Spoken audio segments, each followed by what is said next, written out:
I wanted to talk about executing the plays that work. And I want everybody to think about, things that they've done in their career that have worked that maybe you haven't, consistently done or built into your routine, haven't created as a habit. And what sparked me to do this was I was out last weekend helping some of our team members actually knock some doors. We had a great session. I know that's getting to be kind of cliche, but I was talking to them about why they don't do it more and, what their experience has been. And one of the things that they mentioned to me was that they wanted to go, door knock some expireds or FSBOs that have come on. And I said, like, that really, I'm not opposed to it, but it hasn't been the greatest thing for me because a lot of times they don't answer and you drive to a particular house and it's a waste of time. And they said, yeah, we had that experience too. But you know what I did, Rob? One time I spent $15 a piece and I sent out 3 letters and I got 1 listing. They sent it like overnight mail and they put a little letter in there, overnight mail.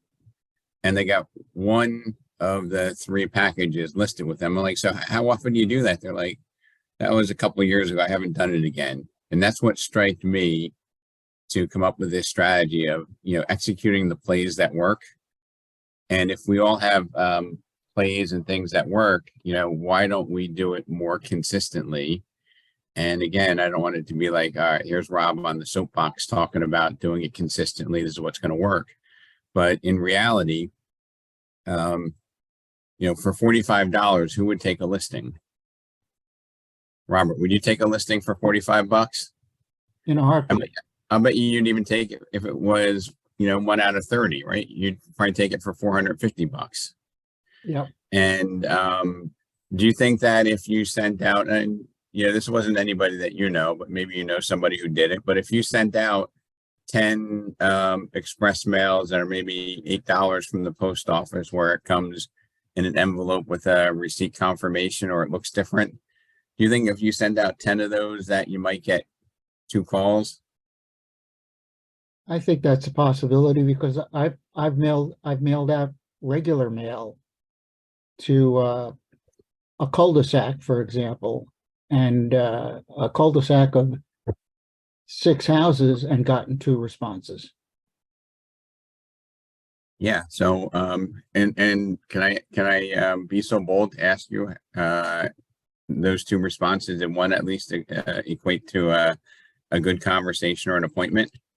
It did, and the key part of it too was that I had listed a house on that cul-de-sac and it had sold, like in 2 days. And, my approach was, hey, you all know that I had this house listed on your cul-de-sac and it sold in 2 days and there were a lot of disappointed buyers. Now's the time to strike if you've given any thought to selling your house. So please reach out to me and let's see if we can't make this happen for you too. And have you gotten any, have you done it again subsequent to that or no? I have, and I've told some of my other agents to do it as well. And I think that you were involved with one with Karen Dinkins, where, she had a very specific buyer who only wanted to be on one side of a street in a town. And there was nothing for sale. And Karen sent out letters to all the houses on that side of the street in that town. And then she door knocked with you, I believe.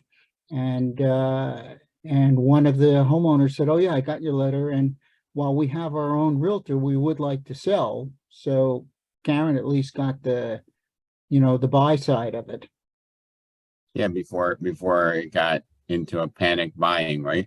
So Right. It kind of worked. Right. Okay. So these are the type of things that, I hope to strike or jog your memory so that maybe we can go back and do some of these activities that do work. A couple of low-hanging fruit activities that I would mention would be contacting on a regular basis your past clients. And I know like that's a play that works, but maybe it's more random with us. Maybe finding one or two people that you can compliment in a day and share gratitude, or say I was thinking about you. That would be provoking people to put us top of mind. I remember there was a very expensive coaching company that a lot of lenders signed up for, and some realtors, and I can't remember the name of it, but basically the process was that they needed to, I think, write 2 or 5 handwritten notes a day and have 5 in-person meetings a week with somebody. And if that was what they did, everything else didn't really matter. Okay. And it might have been you do 2 handwritten notes and you have 5 meetings, and one of those handwritten notes is a thank you for the meeting. And the other handwritten note is a note to somebody who you would like to do business with in the future, you've done business with in the past that you want to do more business with, or somebody that you have kept your eye on and you'd like to have an introduction with. So those are some really basic things that I think most of us have probably come out of habit in doing. Have you ever done handwritten notes on a regular basis, Robert, Maria, Jim Dupree, Lisa? I haven't, only because my handwriting is atrocious. But what I do is I go visit, my previous clients. I just show up, knock on the door, ring the bell or whatever. And so we're face to face, and that's been very effective. So I have, Rob, actually, is my microphone on? Yep, Yeah. we can hear you. Oh, cool. I'm sorry. What I've actually done is a nice handwritten note. And I've dropped off something small, like, a little plant or, something. And I'd actually knock on the door and give it to them. And if they weren't there, I'd leave it on the front step. Yep. So Robert, I gotta just chime in because I have really bad handwriting too. I send the card to the local pharmacy so the pharmacist can decipher what I wrote, just so you know. You have MD handwriting, huh? Yeah, so sometimes I'll sit down and I'll write, let's say 10 notes with the same verbiage minus whatever the name of the person is, and pre-write them. So when I'm ready to send them out, whether it's just a quick, hey, it was nice meeting at the Rotary function the other day, and have them preset. Handwritten note. So, and I'm gonna just chime in because Rob talking about kind of going back. I'm actually trying to put in play systems that used to work because I actually just moved 2 weeks ago. So I'm in like fresh, almost starting from scratch, ground zero. And yet still keeping my past customers without letting like major production. Hey, I'm gone. I moved Right. to the, so that's a little problematic, making sure, I don't scare people off. But so I'm gonna run a program, and I will have to track it over the next 6 months to really see. Going back to some of the things I've done in the past that always brought leads in, and doing that on a regular basis. So I'll keep you informed. Hopefully I'll get the first ones out in the next month.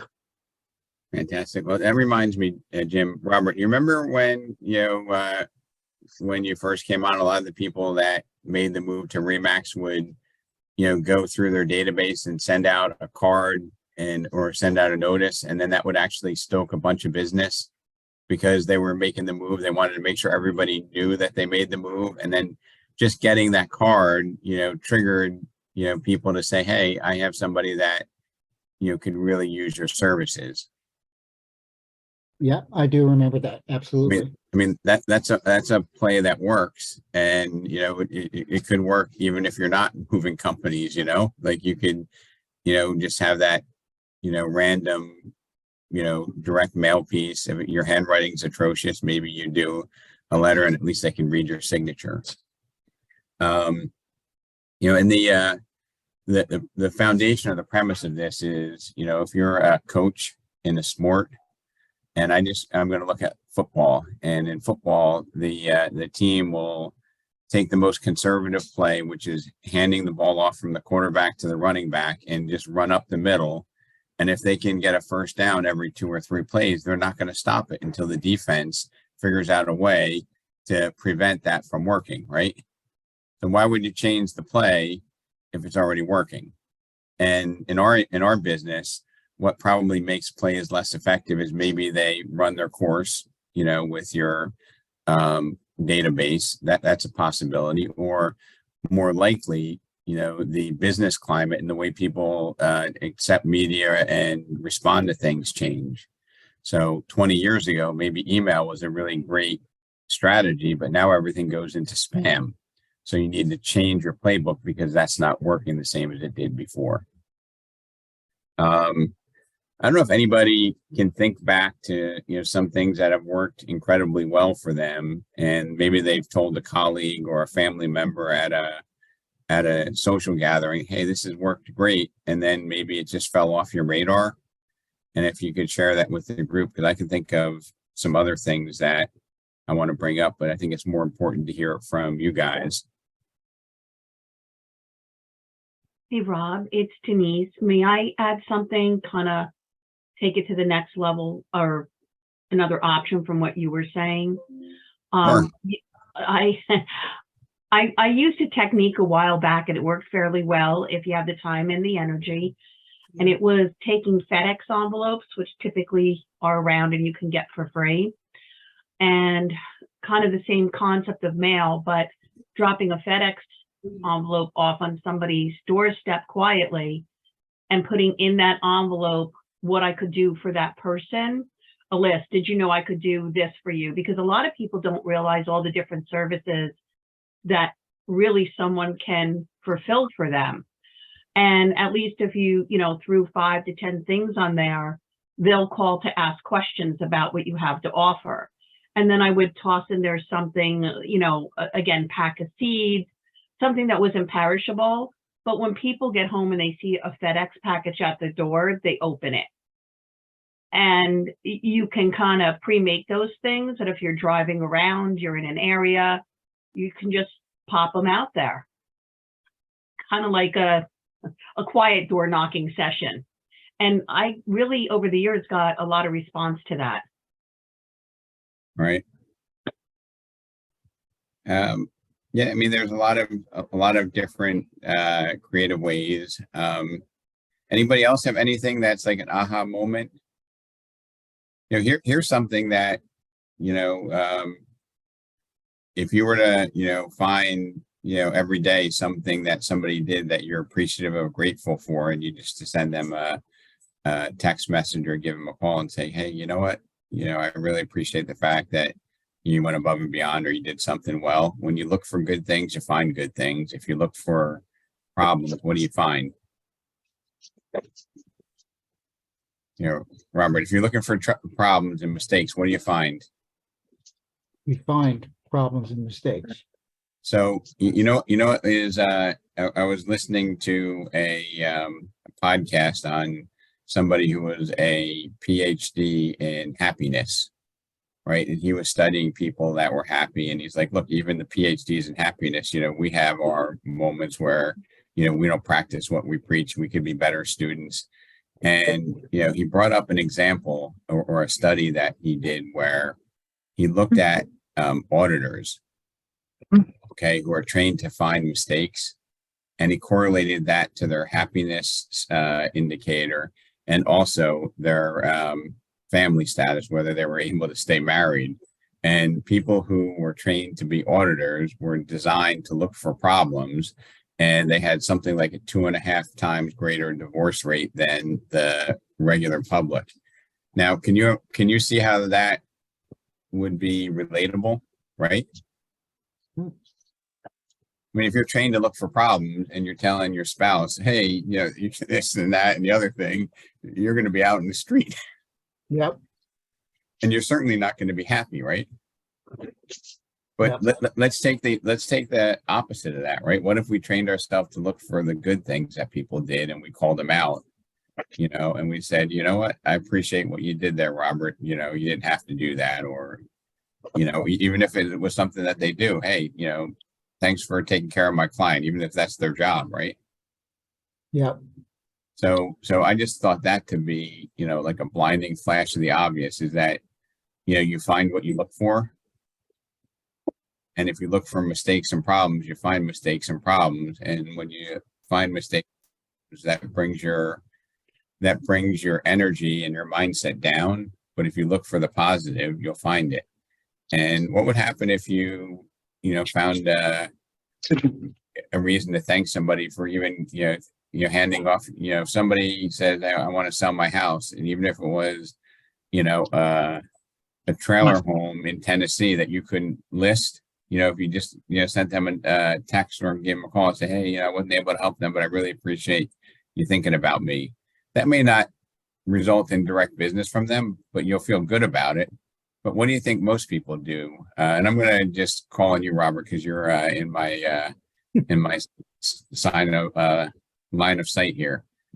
So if most people get a call from a past client, or maybe it's another agent out of state, and it's for a $14,000 trailer home in Warren County, you think they're going to be grateful for that? Yeah. If it's a 14,000, like I'm not even going to call them back. It's so low. They're probably going to go to the water cooler and tell everybody, I got this crappy lead, right? They're going to tell 10 people. Is that more likely, or you think they're going to be grateful? I think they're going to be grateful to a certain extent, because I mean, I'll tell you that when I came to Remax, and you know this story, when I first joined you, the first lead that I got from you was for $46,000. It was record breaking. It was record breaking on the low end, yes. But you know, I took it and I sold it. You know, and those people really appreciated the job that I did. And one of the things I wanted to mention too, because it really follows with what you're talking about, and I've mentioned it before, but I think it bears repeating.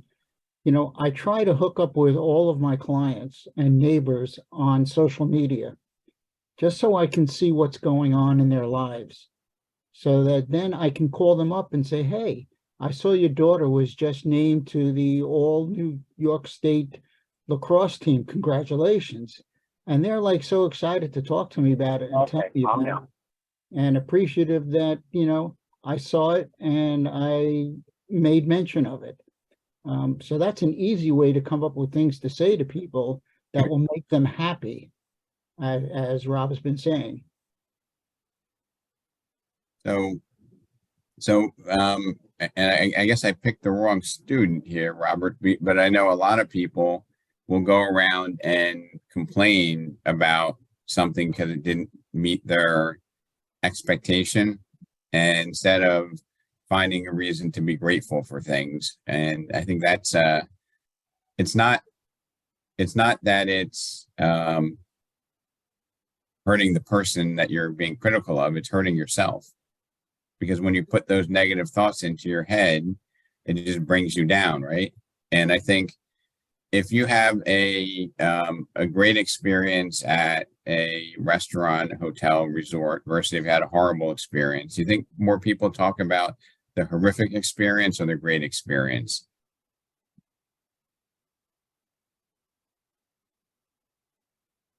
Maybe I'll you know, Lisa, Dan, Amy, Maria, what do you think? You think more people are going to be vocal? Horrific. Right. They're going to want to tell everybody what a horrible time I had, right? You couldn't believe the meat was burnt. I had to send it back for, like, they're proud to talk about that bad experience. And then if you're talking about a bad experience, how does that make us feel? Bad. Oh, not good, right? Yeah, Good news travels fast and bad news travels faster. Correct. So, if we could even just change what we focus on, and instead of complaining about 3 people a day, if we could find, 5 compliments to make during the day, even if it's as simple as, you go into the office and, the admin says, hey, can I get you a cup of coffee, Dan? I really appreciate that. You didn't need to, you know what I mean? It's not epic, but that appreciation, it doesn't hurt you, does it? Probably makes him or her feel, more significant, and maybe it'll end their Friday on a high note, right? Yeah. The little things that matter. Yeah.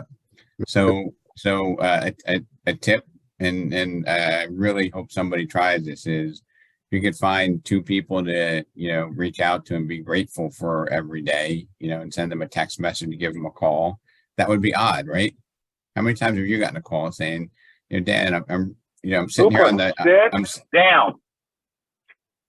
I'm sorry, Dan, I'm sitting on the patio of that house that you sold me a year and a half ago. I just want to tell you how grateful I am. How often does that happen, Dan? Not very often. Not enough, right? But how would that make us feel? Very good.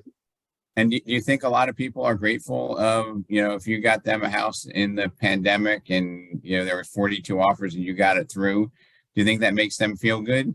Yeah. Yeah. And would they even feel good about calling you and saying, hey, here's a picture of me having coffee on my deck, watching the sunrise. And I love you, man. Thank you. They would probably feel good about doing that, right? Yeah, absolutely. But instead you get a call, saying, Dan, the HOA just sent me a fine because I changed the color of my shutters.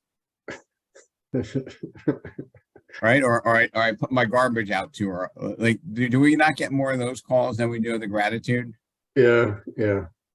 And wouldn't the world be like, if we were the first person to make that move on gratitude, it's going to come back to us, in a magnitude, 5, 10 magnitude, because we're the person that's putting that out there. And if you want to drop off because you think I'm getting too, corny, spiritual, whatever, but I really believe if you put out that positive energy, positive energy will come back to you, and it's a lot less effort, and it actually, forget about, what's right and what's wrong. It's healthier for you to put out grateful thoughts than to be a complainer. Yeah. Right. So anybody have any plays at work that they maybe stop doing?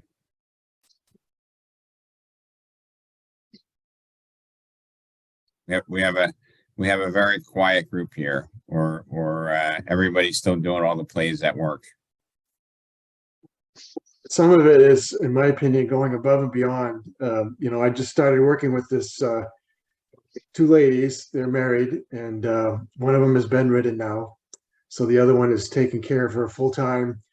They have a pool that's 26 years old, and it has caretakers in the bottom, and they've been burned by other pool vendors. So I went over there and talked to them at length, and she doesn't have a computer or a cell phone. So every time I do showings, I got to go over there and sit on the bed with them and show them on my laptop. And we got talking about the pool, and I, talked to my pool guy that I had in the past, who I trusted. And, I said, I wouldn't recommend him if I wouldn't use him on my own home myself. And she was very appreciative that, I would do something out of the ordinary to help them, because I wasn't there for the pool. But they will list their home with me once I can find them a villa to buy first, which they're very picky about. But this guy is going to fix her caretakers and refurbish her pool and get the screen back up. So she was very excited about that. So, and Dan, is there anything, like, if you were to send a text message out to somebody saying, hey, I appreciate it, I'm grateful for boom, like, what would come to mind? You cut out right when you were talking about if you were sending a text message, just if I said, hey, after we finish today's session, you're gonna send a text message to somebody and say, I'm grateful for X, like, who would that go to? Can you hear me? Yeah, I can hear you. You're cutting in and out for me. All right, Robert, can you hear me again, or is it bad? No, I can hear you fine. So the question was, Dan, if there was somebody at 10:31 when we finish that you're going to send them a text or call them and say, hey, I'm grateful for X. Does somebody come to mind that you could send that message to? Yeah, past clients, sure. No. You know, and vendors, because I help vendors, you know, support their business, and hopefully they'll think of me when it's my turn, you know.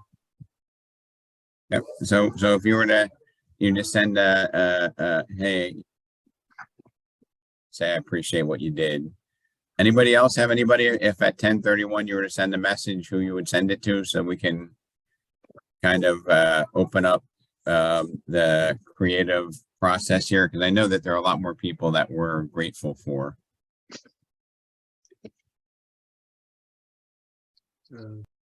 How about, hey, Rob, how about messages to administrators, loan officers, home inspectors, anybody that's providing services that has done a stellar job? Just to Yeah. start the kindness ripple. Friends, family. Yeah, I mean, family, you know, somebody helped you out with something, you know, there's no harm in doing that. Now, for some reason, I see Mark Tominski's face in my mirror, in my screen here. Anything that you would do in terms of, you know, who you're thankful for? Maybe send Bobby Golden a big message. Definitely Bobby Golden and Bobby Durso. There's so many people that I'm thankful for that I haven't contacted in years throughout my entire life that I probably should. But when people be like, wow, Mark just reached out to me to say, hey, I appreciate you, you know, I appreciate you buying the mattress. I appreciate you working with me on the house. I appreciate you, you know, whatever it was that they did, you know? Yeah. Yeah. And people from my past who would help me and my family through that had nothing to do with buying anything. There's so many people I should reach out to. Yeah. So, anyway, I think if you focus on, you know, being grateful and some good things instead of having this list of, you know, people who didn't do what they're supposed to do and being critical, you know. And anybody else have any thoughts so that we can? Is anybody going to do it? Maybe for 10 days and see how it works. Absolutely. Denise, I can always count on Denise. Rob, we literally, years ago, I trained multiple banks and credit unions. There was a training literally called the happiness ripple effect. And it was during that era when there was also a book about kindness going around and kindness deeds you could do. And it was funny because I came off a plane one time and was struggling with luggage very late at night, and some young gentleman popped in to help me, and it just like that made me want to help the next person. It's just that whole acts of kindness and verbally, physically, just do what you can to make a difference, you know. And it's amazing how what you do in the way of kindness for one person can ripple out to 10 others. Yep. And when you call somebody out or you recognize somebody, it really, it's also in some way, it's also selfish because it makes us feel good, right? Absolutely. You know, if you've gotten off the phone complaining to somebody about a product or a service and you've been on an 800 number and transferred 9 times, right? You're upset about the experience that you had, but how does that change your mindset trying to resolve the problem? Is that healthy, or is that normally you like, I feel good, I've been heard, or you just get more frustrated with the process of trying to be heard? I would say most of the time we get frustrated and it brings us down instead of brings us up. You know, other plays that work, going back to the sports analogy, and sometimes it's the simplest thing. Anybody a big football fan or have some knowledge of football? All right, come on. I know we have 46 people. Some people know football here. Jim, you're a football fan or no?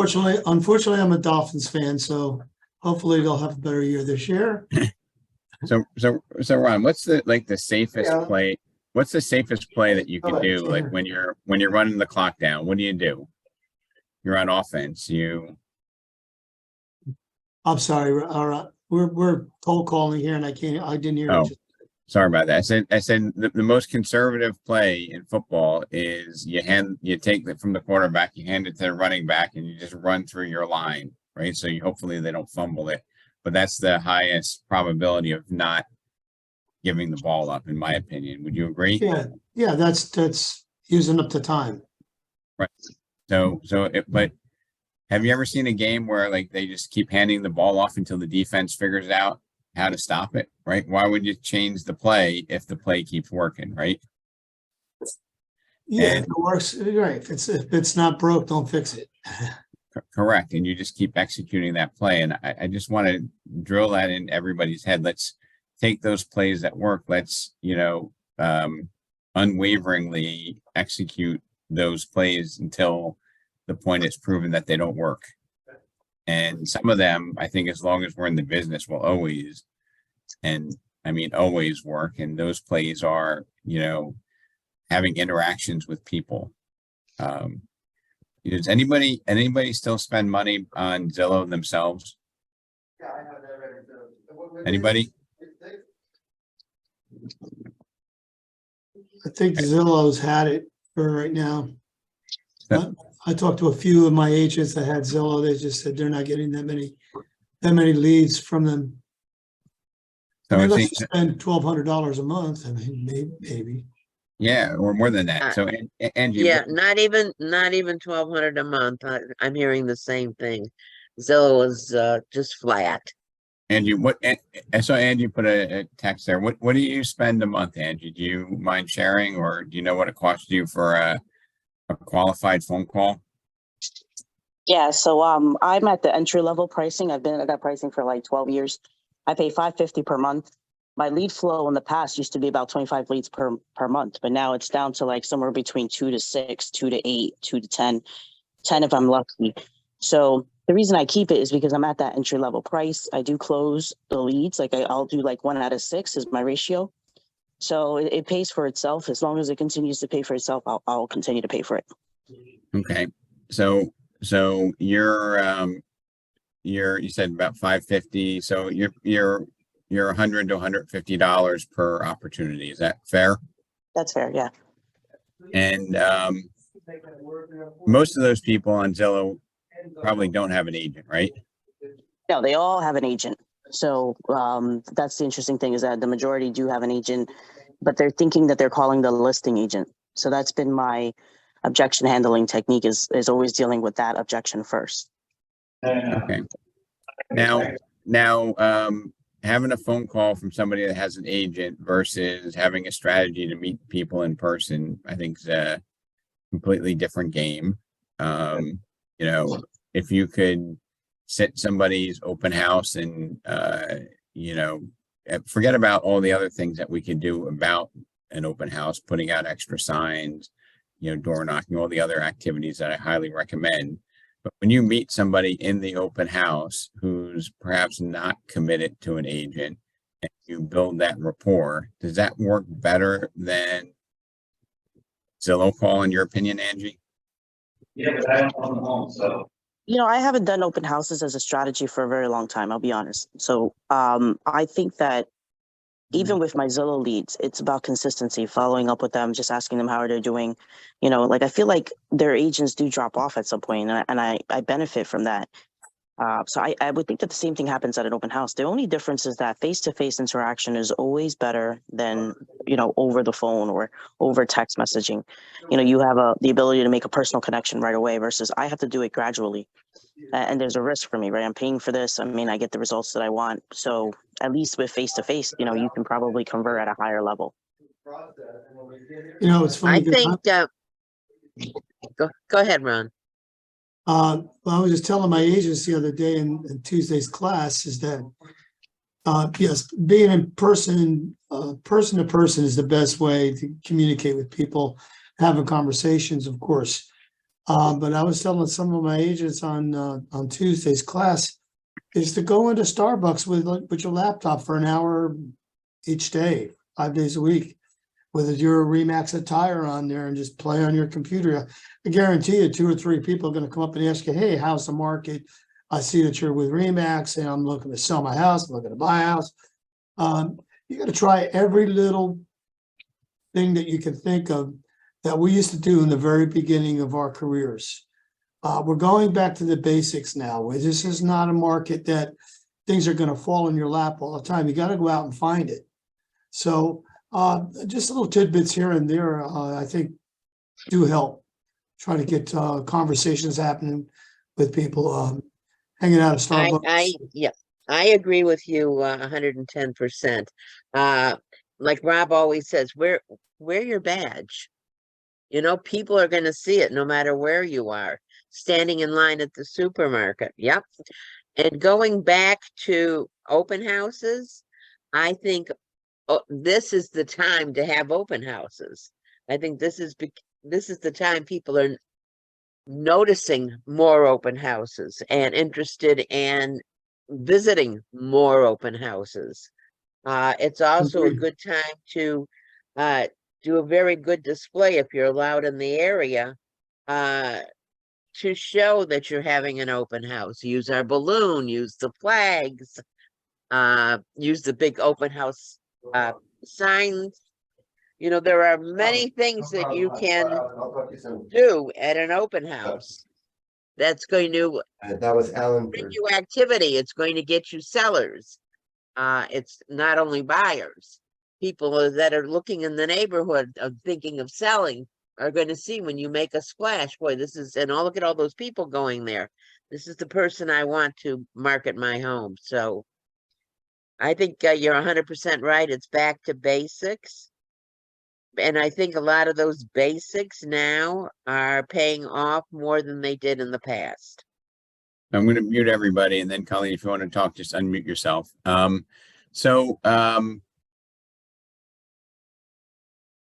There was a time when to meet agents, I used to go to Sunday open houses and go talk to agents that were hosting open houses. And wow, when you talk about mindset and how some people handle open houses, I just remember being scarred by looking at people doing open houses where on a Sunday, you know, the agent would be sitting there watching a football game and telling somebody, hey, walk through the house. If you have any questions, let me know. Has anybody ever stepped into a public open house and seen anything that's so disgraceful as that? Or is it just me? No, I agree. I don't think it's pretty good, but it happens though. Right. I mean, some people are like, you know what, I'm going to do the open houses. I'm going to see if it works. But if you sit there and you're disengaged from the people coming in because you're looking at the watch, waiting for the time to end, you know, you're going to get what you put out. And that is, you know, that's an uncommon exception, but there's shades of that in between in terms of people's mindset. Like I've had agents that come to me, Ron, and say, oh, I don't like doing open houses because everybody has an agent, right? And when people come into an open house, do you think some people might say they have an agent for a particular reason, Ron? That's not true. I think a lot of them, Right? Because when they say that, they're not telling the truth. They're just saying that so you don't bug them. But we have the same thing when we're cold calling. We're calling FISBOs and some of the cold callings. They say, "Oh, well, I already have an agent." Well, are you committed to that agent? Well, not really. Did you sign anything with that agent? What's the advantages of doing a business with that agent? And they stumble and they go, and so you kind of know that they're just saying that. So you just got to pry a little bit and then find the opportunity to sit down and talk with them. all right, here's a little fun thing to do, everybody. When you're at that open house, they say they have an agent, and usually it's like a couple. You say, hey, you know, Ron, what's your agent's name? Lily, what's our agent's name? Is it Anna? You're like, yeah, I'm sure you have an agent. Yeah, I hear that. The other thing about open houses, you have to look at it as a business opportunity. Maria Del Ferri does one of the best open house presentations on how to do an open house properly I've ever seen. And when you put the effort in, you will reap the benefits. I mean, there's such opportunities to an open house. You can door knock invitations, inviting people. The people are going to know that you're active in the neighborhood. I can't, Yeah. I can't tout it enough, Yeah, especially because there's a shortage of inventory and everybody is out there looking. yeah. The other thing is, now that we're in summer, I know it's really hot here in Florida, but try doing an evening open house when people are coming home from work. They'll stop in. It's an opportunity. And when people in the neighborhood see, oh my God, they're doing an open house in the evening, you knock on the doors, you let everybody know. They're saying, wow, that agent is really putting forth an effort. It's your show place. Yep. Colleen, Sorry, I'm on a podium. okay. Colleen, thank you for your kind words. Guys, I built my entire career on open houses. There are a lot of tricks up your sleeves that you don't know about. For instance, if you take a listing and it sells, especially if you sell it yourself, ask the homeowner if you can invite the neighbors to come and say goodbye and you serve refreshments. These neighbors will come to say goodbye, and now you're making nice with the neighbors. It goes a long way. Also, yeah, Colleen, you're so right. You don't have to do an open house just on the Saturday or the Sunday. If you're in a commuting area where it's, there's a train station, a bus station, do it on a Friday night, between 6 and 8. You get those commuters going back home, or from 5 to 8.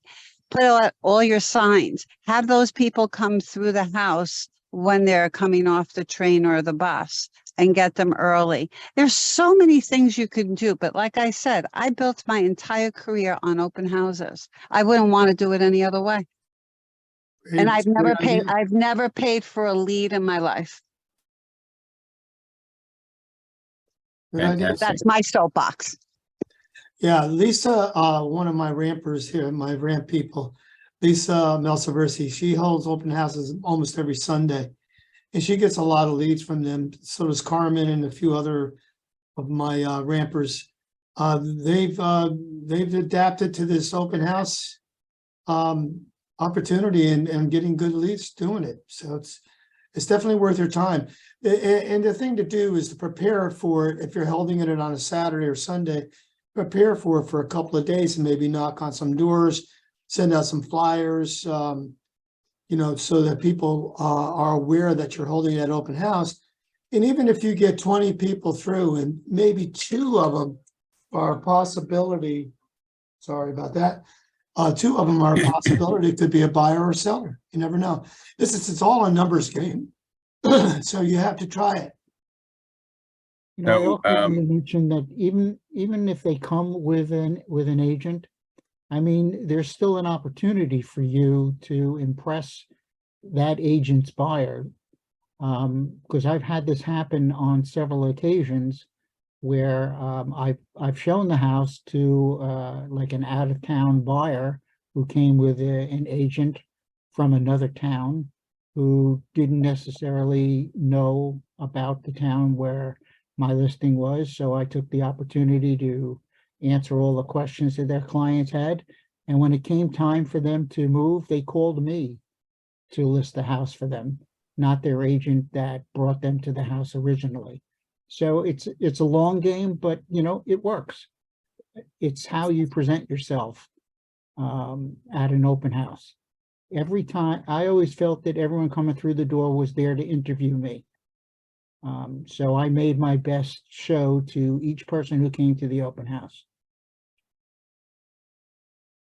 So I just have a couple of ideas that have come from this. Number one is I truly think if somebody wanted to work, Sundays and even just refer out buyers or Sunday and only take buyers out when they needed to, that they can make 100,000 a year just from having a successful open house strategy. I'll say that again. I think somebody could make 6 figures working Sundays. That would be their only marketing time. The rest of the time would just be, either listing properties that you get from it or working with buyers that have converted from an open house. You would have to convince me strongly that that's not possible. And, that's just meeting with people 3 hours a week, 4 hours a week at your open houses. And, I might do open houses from, 12 to 4 or 12 to 5 instead of 1 to 3, minimizing it. I might do it as long as I can do it. So I get the fringe. That's just kind of how I think. And when you're looking to close up an open house, that's when people are always coming in, right? At the 2 minutes before. Another thing I wanted to mention is talking about plays at work. Fozzie and I met yesterday evening or late afternoon with an agent that felt like in their life it was time to relocate from Staten Island down to Florida, and felt like they were in a position where they could do real estate casually and didn't need to do it as a business because they had done well for themselves. And they found out that all their connections in Staten Island wound up giving them an abundance of business in Southeast Florida where she moved. And there's a play that works, looking at where the business is coming from and trying to build relationships where people can make a referral to somebody that they have confidence in, and will take care of their client and get a referral fee. There's a play that works. We had this is really cute.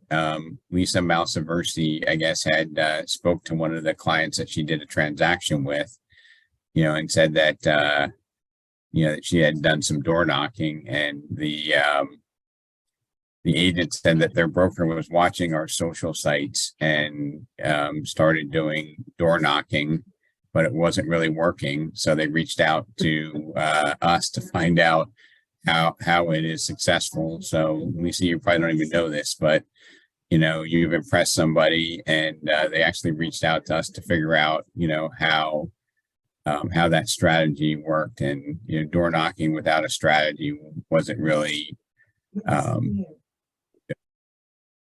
we definitely have a mindset to do that. So that was very nice to hear, and you get a big compliment, Lisa. Thank you, Rob. I had no idea. Right, Fozzie? It was pretty funny. It was, yeah, I'm on Rob. It was actually really cute. It was a very complimentary to yourself and to Rob. And they called me specifically because they tried to watch Rob's YouTubes and some of the things that you have posted, and they weren't getting the gist of the whole call to door knocking because they missed that whole part. So they called me directly and asked how we do it. And I don't think they're as impactful as us. So like this group was like, it's all about me, and it was like the hard sell whenever they had a conversation. And it was, the only thing I'd say is like their strategy was all about me and how it's going to result in more business to me. And I, build relationships and help people. And that's why I don't think it worked. And it was really cool to have that from an outsider who is very, very successful, wanting to know what we're doing. So congrats, Lisa. And I guess, I don't know, do you still do door knocking as part of your business, Lisa? To be honest, I haven't in a little bit. I have to do it again. One of your fans is going to be copying your old success. So think about how crazy that is. That's nice to hear. I must do it again. Yeah, I don't know if you had shared that with somebody, or they observed you after working with you, but they had very complimentary things to say about working with you, and how impressed they were, and so much that they reached out to Fozzie to talk to us. So congrats. Thank you. Not to make Lisa blush more, but Lisa does something else that's very effective. She participates in everything that's going on in the community. And unless it's a formal event, she always has her name badge on. Because I see the pictures on social media, and when I see the pictures, I go, yes, yay, Lisa. I'm so happy to see her doing that. It's very subliminal, she's not throwing it out there, it's just there, or her little balloon. Right. I mean, Colleen, in our careers together, we've seen so many people do things well, and then all of a sudden, somehow it gets lost in the shuffle and it doesn't get repeated. And man, like what a missed opportunity that is. Right? I think it's like Ron said, back to basics. When I had new agents, I used to tell them to go stand in the middle of Macy's with their name badge on. Because from a distance, you can't see what it is. And people would always walk up to them and they would be able to start a conversation because there's nobody there to help them. I mean, now is the time to go back to basics because we have that kind of activity. We have a shortage of inventory. I know everybody complained when they had too much inventory. There's never a happy time. Everybody can look at a negative, but if you see the positives of this, the people that are not participating in our industry who used to, your sphere is growing because you don't have as much competition. Get out there and do it. It's all I can say to you. Your competitors aren't. It's hot. Take a water bottle with you. When people see you knocking on doors in Florida, and I know it's hot up there, up north too. When people see you knocking on doors in this heat, they have to respect you. I've had agents that have been invited in the house because the people feel so bad seeing them, going from house to house. And it's the way you present things, like Rob says, we're there to help people. So I'm really, I'm all about going back and doing things, repeating them over and over again. Maria built a career on open houses. I have agents that have built their career on door knocking. So, I mean, you pick something that works for you and do it. And Colleen, I laugh because I remember sometimes people are like, I don't like doing open houses because you usually just get the nosy neighbor seeing what the house is selling for. And I'm like, and? Those are the best. Those are the best. Absolutely. Those Right? are the But- people that are looking to sell in the future. Those are the people that refer you to their friends. Right. But we've heard that, right? Absolutely. Oh, I don't get any business. I just get the nosy neighbors coming to see what their neighbor's house is selling for. Oh, Like, give me all the nosy neighbors in the world. hello. I love doing open houses. It's just it's really a mindset, right? If you have a positive mindset, you'll get a positive outcome. And if you've ever had a transaction where you're like, oh my gosh, there's so many offers coming in, but I know I can make this work, and you've actually made it work, it's your creative energy finding the solution to get it done. And that's part of the magic. Yeah, it builds a persona. When you believe it, it comes true. When you believe it, the people around you believe it. I mean, if you look at this like an opportunity, I'm constantly telling people, no, this isn't a bad market. This is an opportunity. This is an opportunity for us to shine and make a difference, to show up more. Yeah, so, I mean, go ahead. Colleen, we don't really understand the math of the business either, And I think understanding the math of our business is really critically important, and not letting the math trip you up. But yeah, I don't know.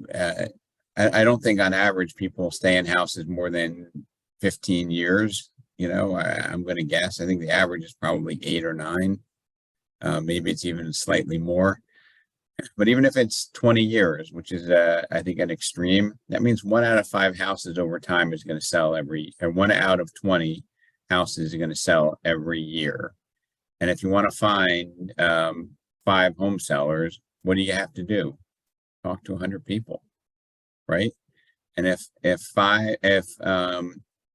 you had 5 home sellers, how many of those do you think are committed to an agent in advance? Anybody It's like it's Eric? opportunity. Eric, you I do a lot always, of Eric, you do a lot of business. How many home sellers do you think know who they're listing with, like 6 months before it goes on the market? Probably not many. Probably less than a third, right? Yeah.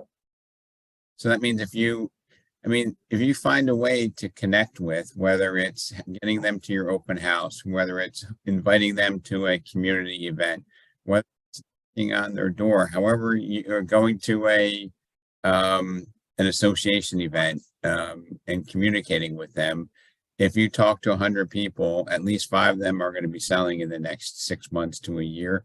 And probably 2/3 or 3/4 or 80% of them,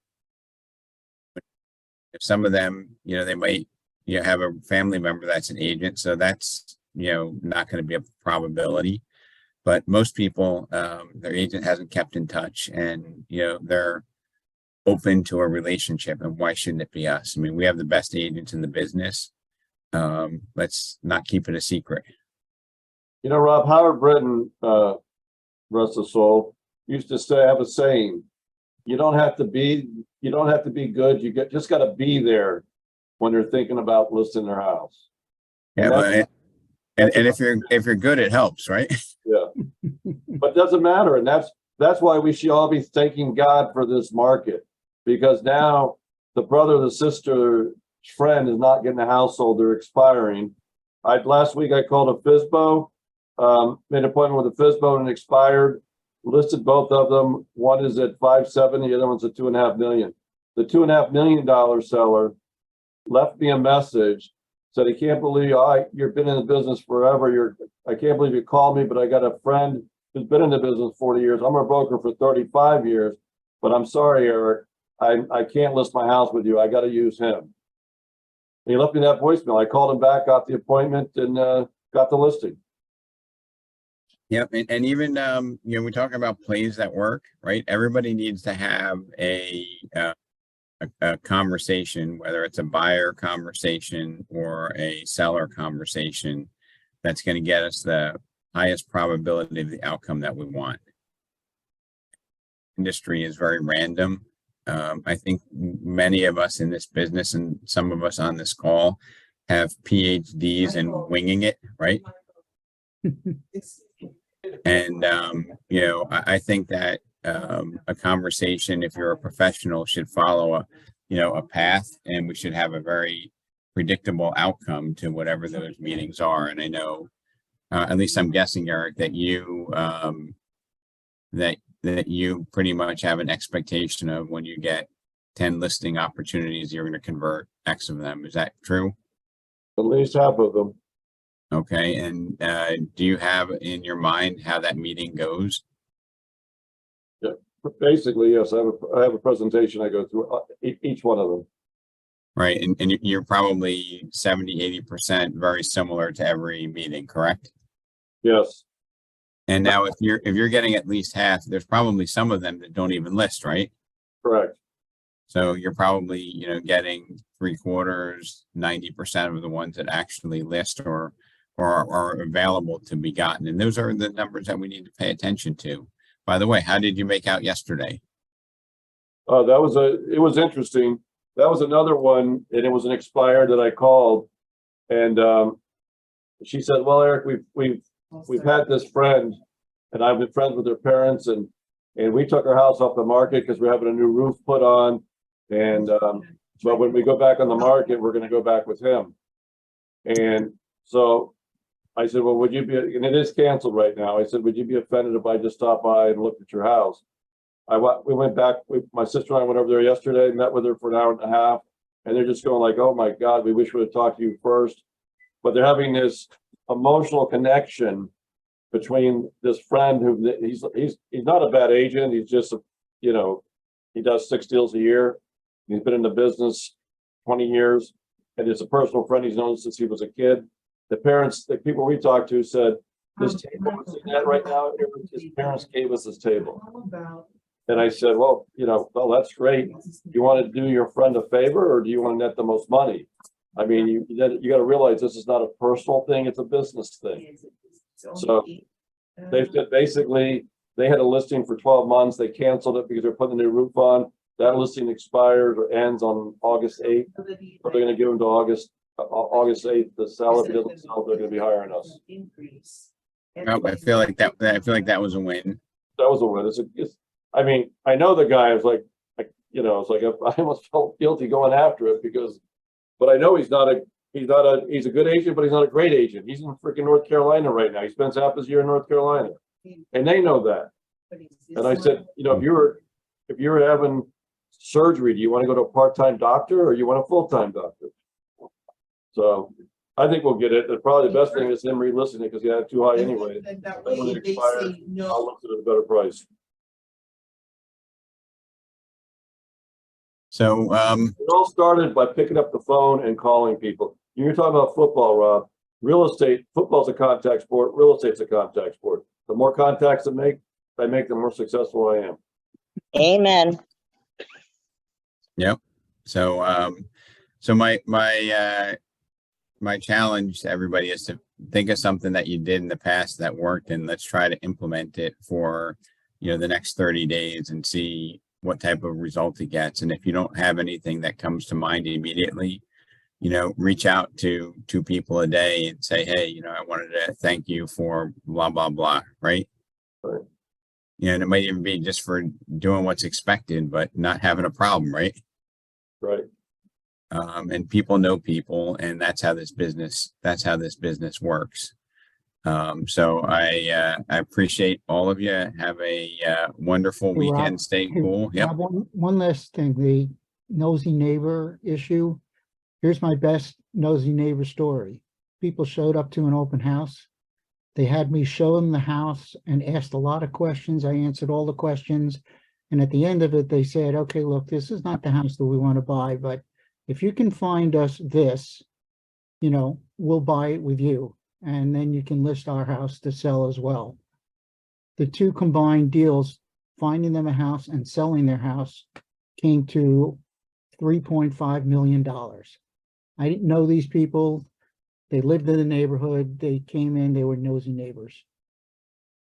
So Robert, we have to be very appreciative of all your stories. I also want to just reiterate, some of you, this might be new. Many of you, this might be the 3rd or 4th time you heard it. But when we're sitting there and we have abundant buyers, qualified buyers, good people that we want to help with no inventory, how many of us have gone into the MLS, looked at the agents that have sold 2 or more transactions there the last year and actually called them and said, hey, Eric, Lisa, Robert, Dan, Fazia, what do you have coming on in the neighborhood that might be good for my client? Right. And if you spoke to 10 agents, I'll bet you 2 or 3 of them would say, oh, it's so funny that you called, Robert. I actually have the perfect house coming on for your client. It'll be ready in a week and a half. And when you make that connection, a lot of times they'll be like, oh, well, let me let you see it before I go and do all the effort to put it on the market. Now, are you a hero for your client? Absolutely. Does that agent feel like, hey, I found you a buyer before it hit the market? The homeowners be like, I don't need to worry about open houses, getting it ready, putting pictures on. That's a win-win-win for everybody. But I would bet most people, Robert, have heard the story 3, 4, or 5 times, but haven't actually taken action. So please, if you're feeling sorry for your client, stop, do something, call. Everybody can do a search, look at who sold it. If your MLS isn't that easy, look on Zillow, who sold all the properties in that area, call them up. Hey, I want to see if you have anything coming on. I'm showing a house like that tomorrow. Show off. No, I'm kidding, but it works. You led me right into it. So yeah. But it wasn't a setup, but like once you do it and it works, Robert, it's like the play that you keep executing the play, right? Right. So everybody, thank you. Please come back with a I want to hear a good story. That's why I enjoy doing this. So if this gives you something that works, share it with everybody so that it comes back to you like it does for me. Have a great weekend.